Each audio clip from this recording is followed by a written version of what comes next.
ellos voy a hablar un poquito ahora, porque el live se trata solamente de preguntas, pero voy a hablar un poquito sobre el tema de la capacidad de pago y la capacidad de endeudamiento. Cuando se habla de tomar una facilidad hipotecaria, esta facilidad por lo general nos ata a mucho tiempo. Como mínimo, digamos que un préstamo hipotecario nos puede atar a 5 años, como mínimo, si tu capacidad de pago y de endeudamiento está en excelentes condiciones. Dice Miguel Atista que está feliz y contento de estar aquí. Yo más aún de que usted esté aquí. Muchísimas gracias. El tema de hoy ahí lo fijé sobre los préstamos hipotecarios, básicamente preguntas. Entonces ahora estoy abundando un poquito sobre el tema de la capacidad de pago y la capacidad de endeudamiento. ¿Por qué? Porque muchas personas van y solicitan un préstamo hipotecario y no toman en cuenta este factor. O cuando la entidad le dice, no, porque su capacidad de pago y de endeudamiento no aplican para este tipo de facilidad y ellos no entienden. Entonces, voy a empezar por lo básico.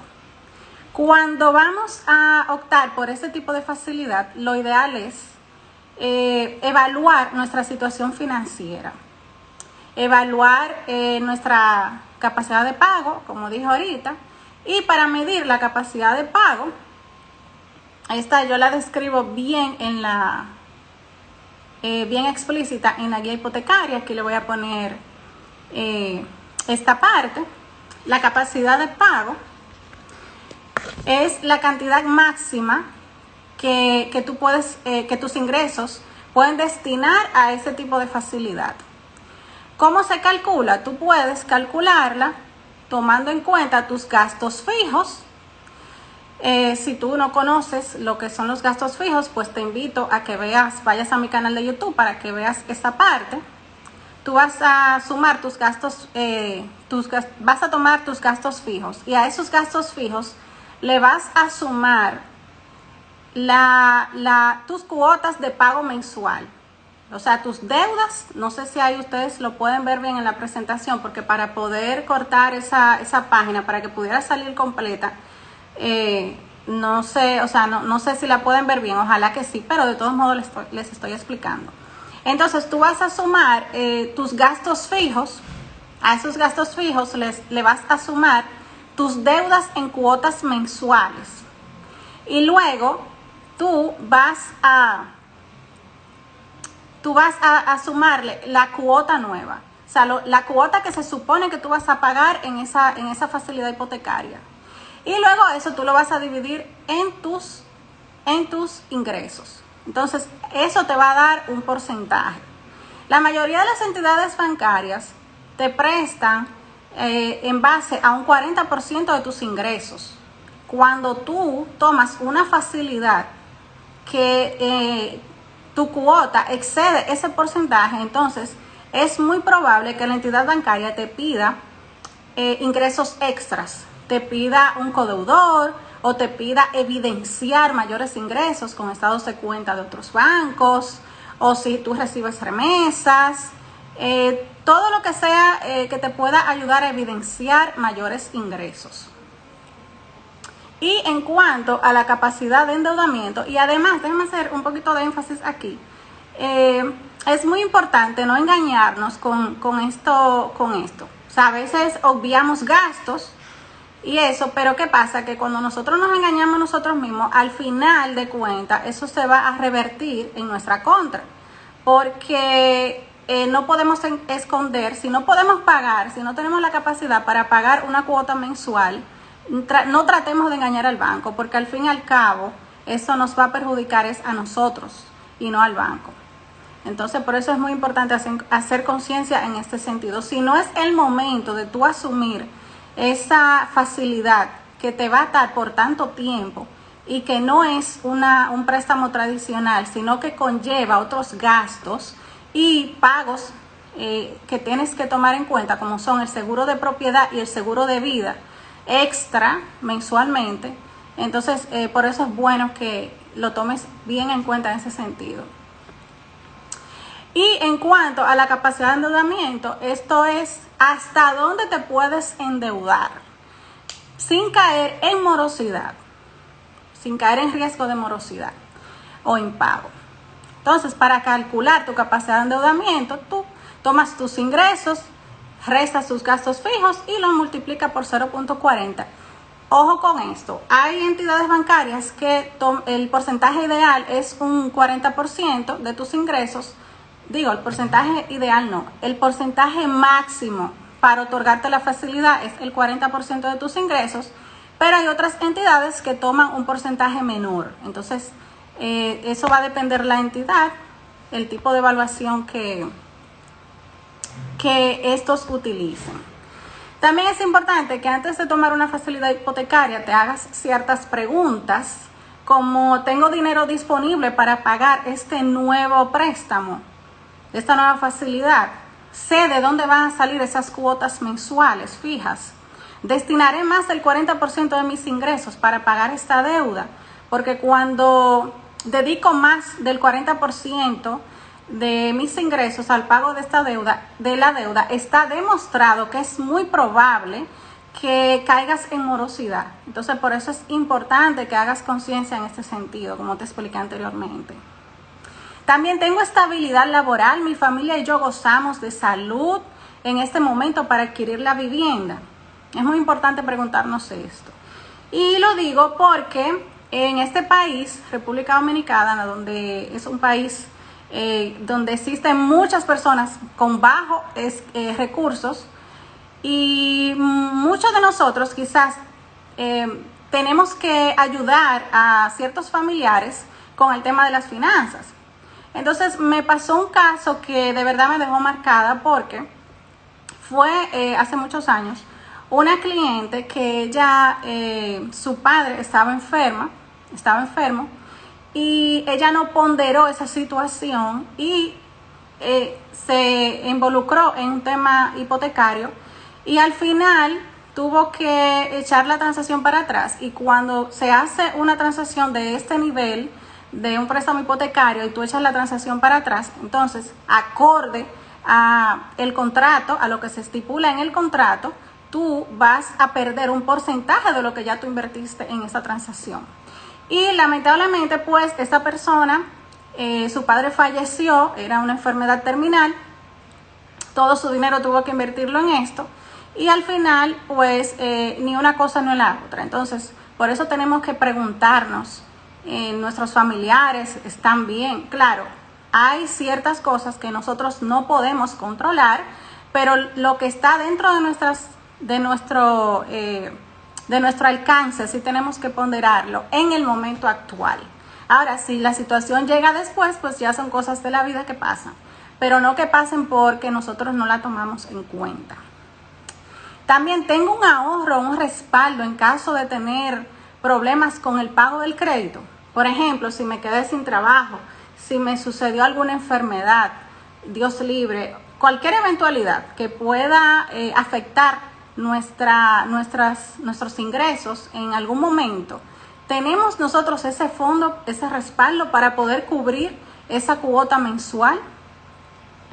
Y tengo la posibilidad de financiar menos del 80% del valor de la vivienda. Esta es una de las cosas que muy pocas entidades financieras les explican a los clientes. Muchas veces se vende que se financie el mayor porcentaje posible, de hecho hasta más del 80%, el 90% incluso se ha visto, pero no es recomendable. No es recomendable. Lo ideal es que si tú tienes un capital y puedes financiar menos, esto se traduce a que tú vas a pagar mucho menos intereses y vas a pagar en menos tiempo. Ok. Entonces, como este live se trata de preguntas y respuestas, me voy a ir con las preguntas. Vamos a ver, es importante, por favor, que me hagan las preguntas en la cajita aquí donde está el signo de interrogación, para yo poder leerla más fácilmente. Vi una pregunta aquí que me hizo Raida Figuereo. ¿Cuáles serían los requisitos principales de un préstamo hipotecario para los dominicanos fuera del país?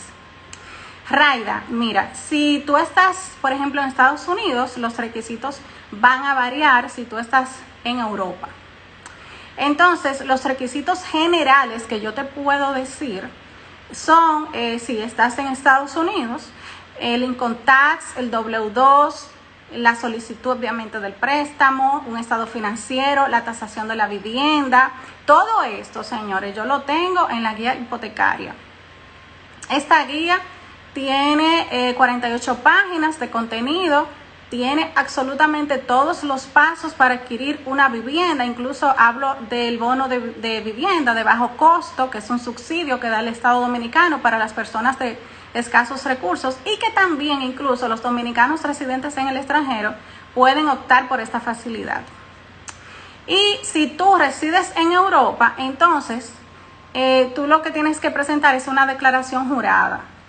Una declaración de impuestos. Y si tú no vas a firmar en el país, o sea, si tú no vienes al país a firmar esa solicitud, sino que otra persona te va a representar, entonces es importante que ubiques a alguien que te represente aquí en el país, y tú debes hacer un poder autorizando a esa persona que te represente aquí en el país, para que tú no tengas que venir a firmar esa solicitud de préstamo. Creo que te contesté. Si no, pues tú cualquier otra pregunta me la puedes decir. Vamos a ver si hay más preguntas.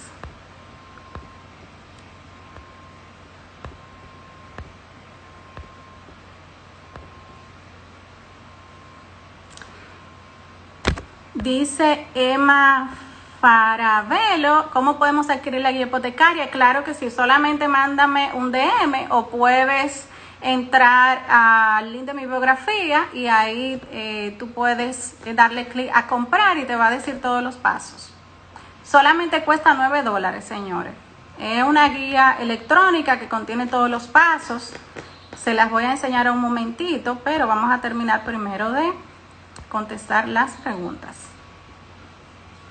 Dice Francesca de la Cruz, ¿el cónyuge puede ser fiador solidario? Claro que sí. El código puede ser fiador solidario, y de hecho las entidades financieras les gusta que el fiador solidario o el garante o el codeudor sea un familiar.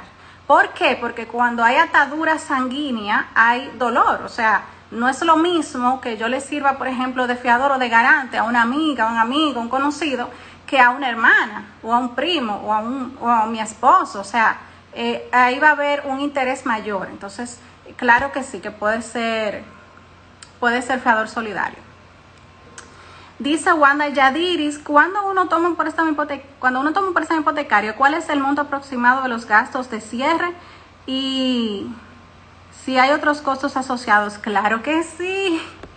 Wanda, ay Dios mío, Wanda, mira, ese es uno de los temas más, yo puedo hacer un live completo y se me va a quedar porque son muchos los gastos. Mira, tú tienes que incurrir al pago de la tasación, que es lo mínimo. Tú debes pagar el impuesto de transferencia del inmueble, que aquí en República Dominicana eso se traduce al 3% del valor de la propiedad. ¿Ok? Al 3% del valor de la propiedad, que es lo que exige la DGI para que ese inmueble pueda ser transferido a tu nombre. Entonces, más o menos ahí tú vas haciendo el cálculo de cuánto cuesta tu vivienda y cuál es el porcentaje que tú debes destinar solamente para transferir el inmueble a tu nombre. También están los gastos legales, los gastos de cierre. Yo me refiero ahí a los gastos que te cobra la entidad bancaria, que muchas veces, Valentina dice, hola, gracias por estar aquí. Esos gastos que toman en cuenta las entidades bancarias para elaborar el contrato, para hacer los trámites legales de transferir el inmueble a tu nombre y todo eso.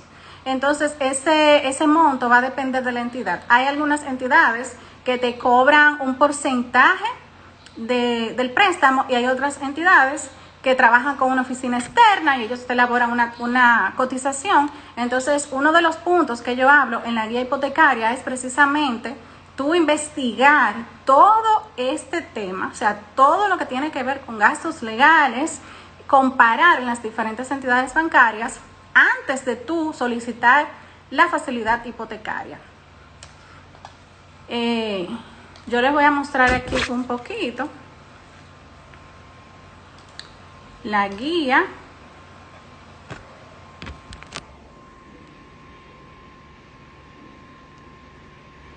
Ahí está. Miren, en la guía, esta es la tabla de contenido.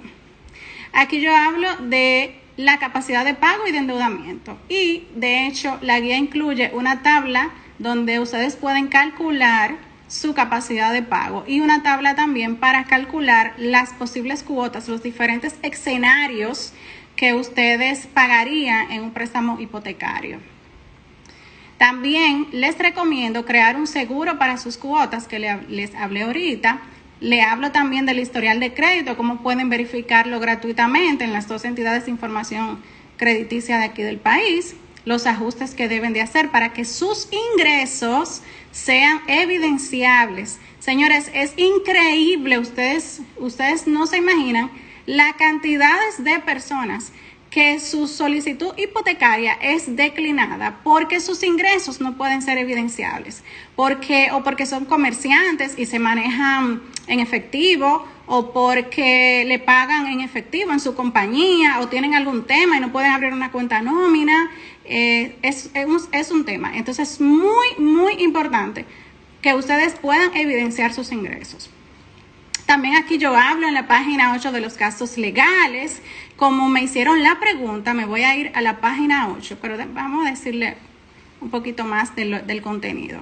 El precio de venta del valor versus el valor en tasación, que también muchas personas piensan que se toma en cuenta solamente el porcentaje del valor del precio, pero la realidad es que la entidad bancaria te va a prestar en base al valor de la tasación.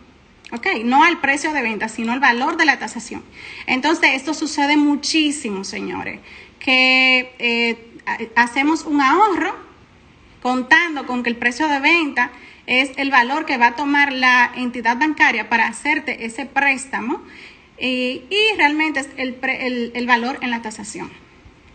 También te recomiendo hacer un checklist, ya que son muchos los documentos que tú debes preparar. También te recomiendo investigar y comparar las mejores condiciones del mercado, los siguientes pasos que debes dar. Te hablo del asesor inmobiliario, de la constructora, los criterios de evaluación que son importantísimos, que toman la entidad bancaria para aprobarte una facilidad, los requisitos que debes tomar en cuenta para tu préstamo hipotecario. Y para tu préstamo hipotecario, si eres dominicano residente en el exterior, también aplica. Aquí hablo del bono de la vivienda, cómo aplicar, la ley de Confotur, que es si eres una persona que quieres hacer inversiones turísticas aquí en el país, esa ley te exonera varios gastos legales. También del encaje legal, que es la mejor condición en la cual se puede solicitar un préstamo hipotecario. Los puntos a verificar en el contrato antes de firmar, muy importante, los seguros de propiedad y de vida. Bueno, señores, esta guía está absolutamente completa, como ustedes pueden ver. La tasa de interés, el plazo y el monto de financiamiento recomendado, el costo de oportunidad. Y vámonos para la página 8, como me hicieron la pregunta. Vamos a ver.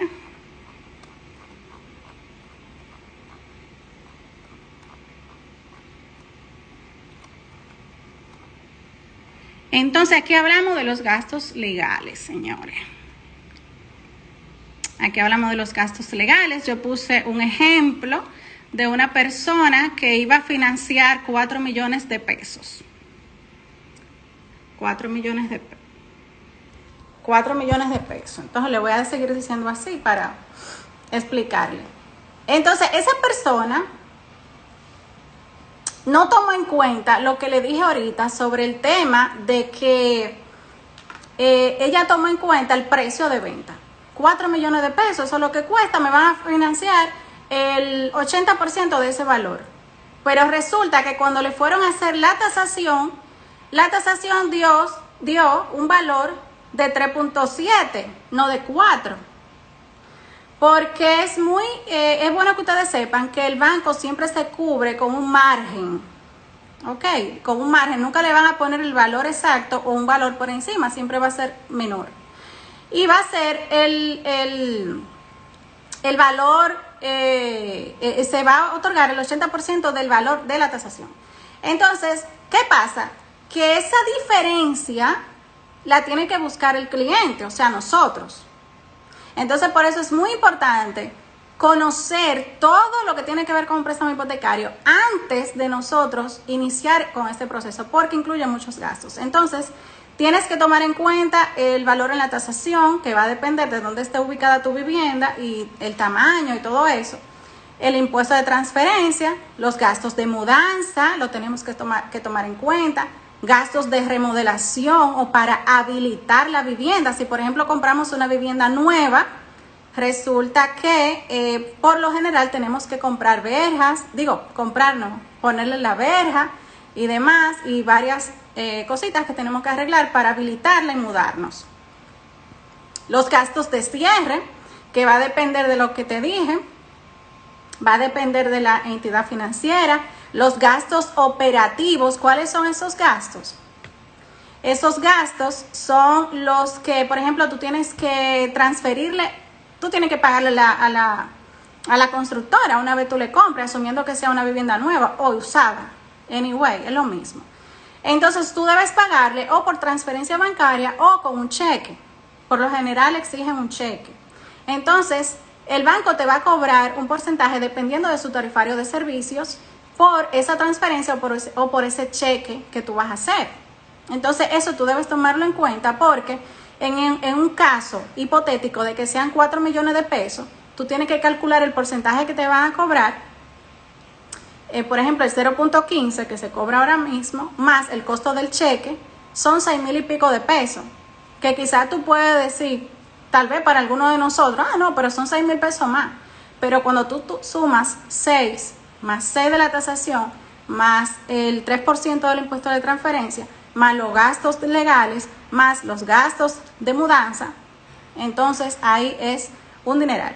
Entonces, esa persona contaba con un inicial porque pensaba que solamente tenía que tomar en cuenta el inicial de 800,000 pesos y resulta que el total que esa persona tenía que tener era 1.275.850 para poder comprar la vivienda y poder hacer frente a los gastos que te acabo de mencionar.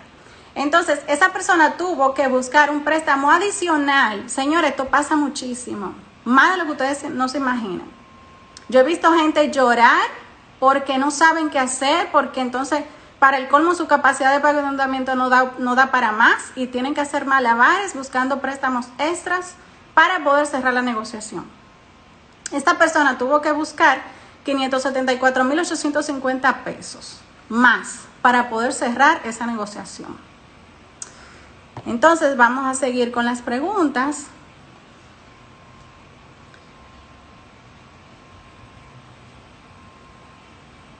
Dice Wanda Yadiris, ¿cuál es la diferencia de los préstamos hipotecarios en bancos comerciales y las asociaciones y cooperativas?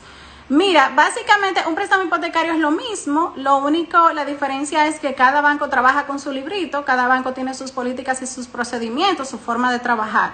Pero un préstamo hipotecario en una asociación es lo mismo que un préstamo hipotecario en un banco comercial.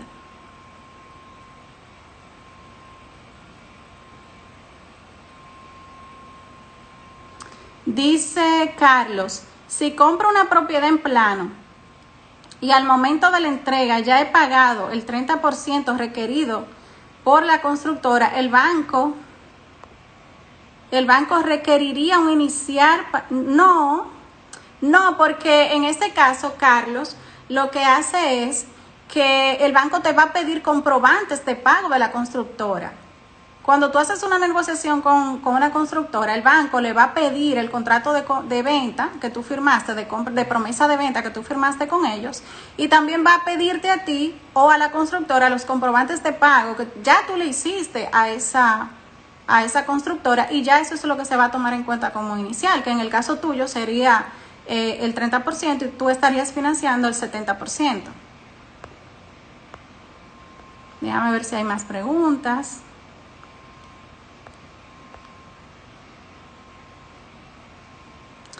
Dice Alinaer, ¿qué cantidad sugieres tener de inicial antes de solicitar el préstamo hipotecario? Mira, En lo personal, en lo que respecta a mi persona, en base a mi experiencia y lo que yo he vivido, yo recomendaría no más del 70%.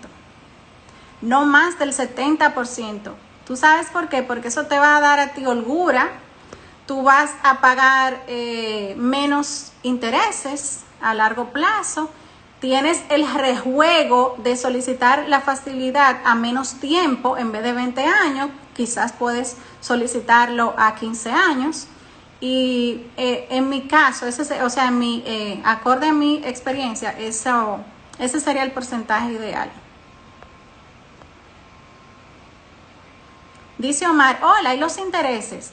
Mira, los intereses ahora mismo podemos conseguir condiciones muy buenas porque está el tema del encaje liberado, del encaje legal. Hay disponible todavía. Esa es la condición más favorable que entiendo que las personas pueden optar una facilidad hipotecaria aquí en República Dominicana. Estamos hablando que la tasa de interés puede ser de un 8% fija hasta 4, 5, 6 años, va a depender. Pero las tasas normales, que no tienen nada que ver con el encaje legal, oscilan de un 9.75 hasta un 16% a la fecha.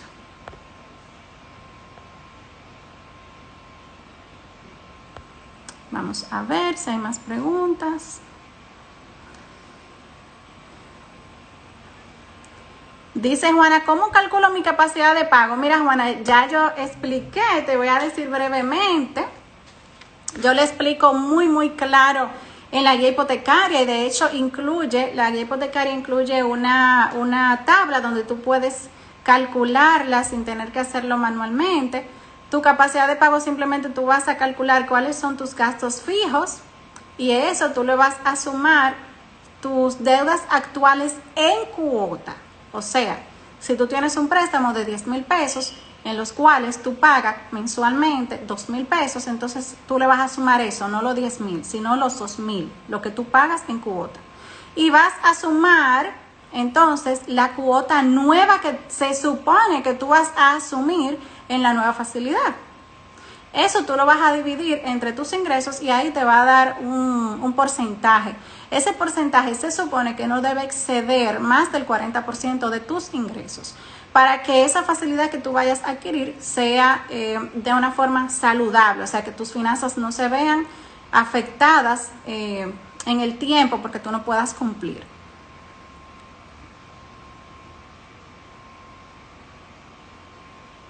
Dice Enrique Ovar, ¿considera usted un buen momento para la inversión hipotecaria tomando en cuenta la variabilidad del mercado cambiario? Mira, sí hay un tema con el mercado cambiario, sin embargo, en mi experiencia, entiendo que la mejor inversión ahora mismo ahora mismo y siempre, sería tomar un préstamo hipotecario para invertir, para alquilar o para revender. De hecho, por el mismo tema de la pandemia, por las secuelas que ha dejado todo este tema del coronavirus, existen muchas oportunidades de negocios que tú puedes conseguir a buen precio para revender o para invertir, para alquilar. Independientemente de la variabilidad del mercado, claro, si tú, por ejemplo, le compras a una constructora, la gran mayoría de las constructoras venden pues con la tasa del dólar. Si tus ingresos, por ejemplo, son en pesos y tú no tienes mucha holgura, entonces tal vez para ti en este momento no sea recomendable, pero para una persona que ya tenga un buen soporte para hacer esa inversión, recomiendo al 100% que la haga, porque es una inversión que te asegura cierta menor riesgo. ¿Qué yo no recomendaría? Ahora mismo una inversión en la bolsa de valores. Ya eso es, o sea, yo en lo personal no lo recomiendo. ¿Por qué? Porque por el tema de la pandemia y todo eso, la economía se ha visto y se va a seguir viendo, porque mientras más se expanda todo este tema, no es para nadie un secreto que nos vamos a ver afectados. Entonces, yo recomendaría 100% el tema inmobiliario. No sé si hay más preguntas.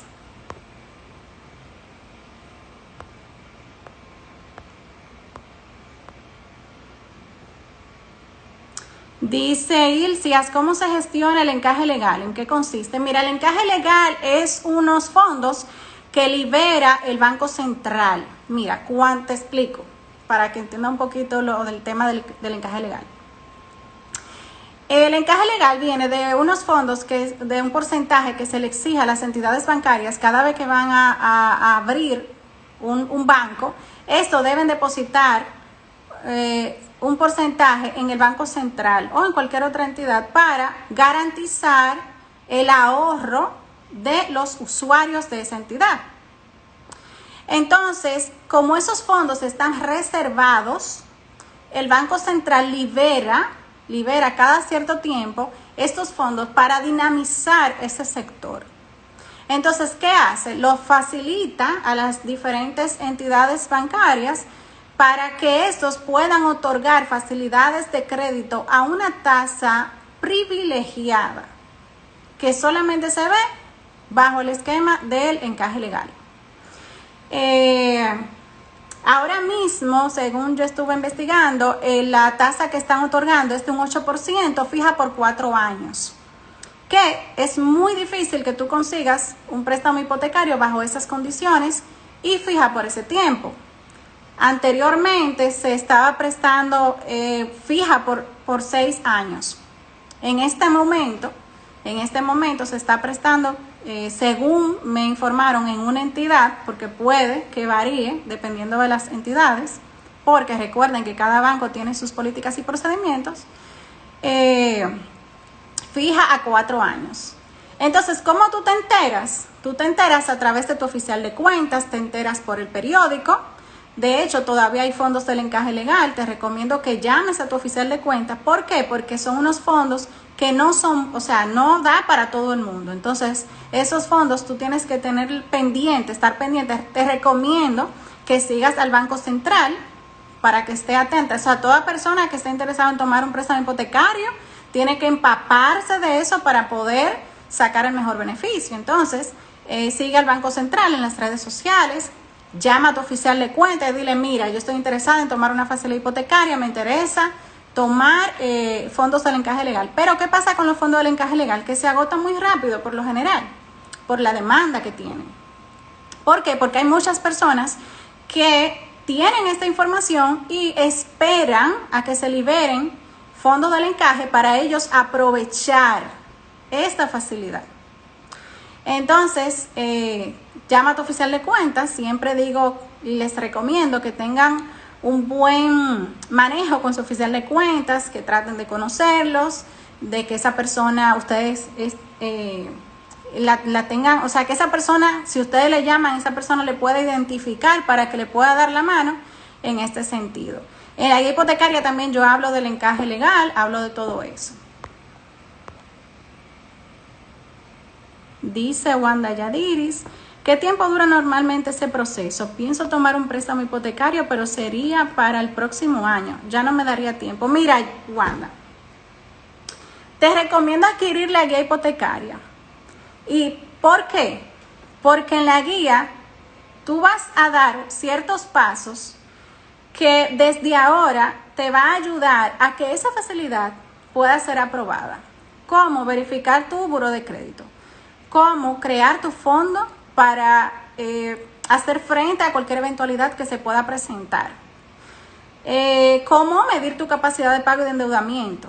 ¿Cómo verificar tus ingresos si son perfectamente evidenciables? ¿Cómo comparar en las diferentes entidades bancarias? ¿Y qué tú tienes que comparar? Entonces, te recomiendo que te empapes en ese sentido si va. ¡Ay, Daye, hola! Daye, te voy a mandar tu guía. Te tengo pendiente, te escribí para eso en estos días.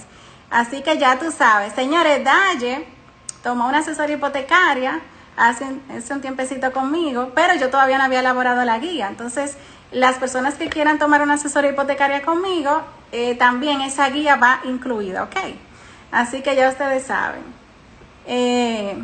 Señores, yo no veo más preguntas. ¿Y será que llegamos al final? Ustedes me dicen si sigo hablando de la guía, si tienen alguna pregunta, díganme. ¿No tienen más preguntas?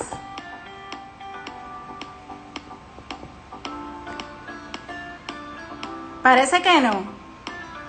Díganme qué les pareció el live, entonces.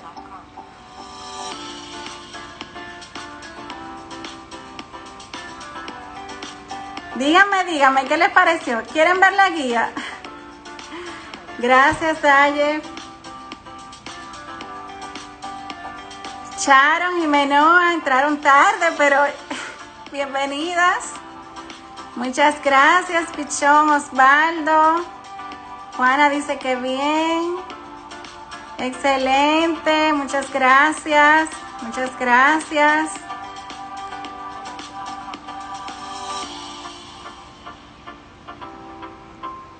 Dice M. Farebla, quiere la guía. Pues escríbeme para enviarte tu guía y enviarte la tabla hipotecaria y la tabla para que puedas medir tu capacidad de pago y de endeudamiento. Dice Miguel que me va a contactar para una asesoría. Pues excelente. Dice Sharon, ¿cuál es el próximo tema del live? No sé, díganme ustedes de qué ustedes quieren que hablemos el próximo live. Me pueden escribir por DM. Y ahí, señor, entonces yo veo de qué hablamos. Miren, ¿y qué día les conviene a ustedes el live, señores? ¿Les parece bien los miércoles o les parece bien los viernes? Muchas gracias, Miguel, un placer para mí. Miguel Fortuna entró tarde, pero nada, bienvenido. Métodos efectivos del ahorro, excelente. Ah, mira, 2 personas del ahorro. Certificado financiero de inversión, excelente, lo voy a tomar en cuenta. 3 personas con ahorro, nos vamos con ahorro entonces. Para el próximo live, con Dios mediante. Ah, pues los miércoles entonces, los miércoles. Excelente, excelente, excelente. Señores, yo no me quiero ir. Ustedes saben que yo me pongo así como contenta cuando voy a hacer live. A mí me encanta estar por aquí con ustedes. ¿A qué se deberá eso, señores?